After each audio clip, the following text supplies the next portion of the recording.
আজ আমি কথা বলবো পরিমণিকে নিয়ে। জানি না আমার কথাগুলো বলা ঠিক হবে কিনা, তারপরেও বলতেছি। পরিমণি এতিম মা বাবা হারা প্রথম সুন্দরী একটা মেয়ে। ওর এই পর্যন্ত আসতে অনেক কষ্ট এবং যুদ্ধ করতে হয়েছে। আজ তার নাম হয়েছে, টাকা হয়েছে, শত্রুও হয়েছে। আমি বলবো না ওর দোষ নেই, ওর দোষ থাকলে শাস্তি হোক।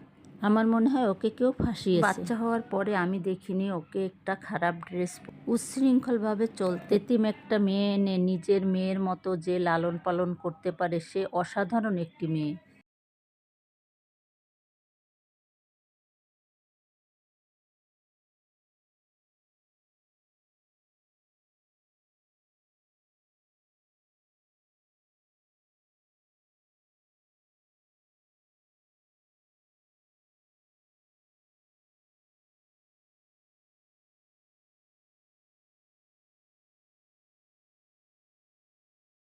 টাকা থাকলেই মা হওয়া যায় না, তার বড় মন লাগে।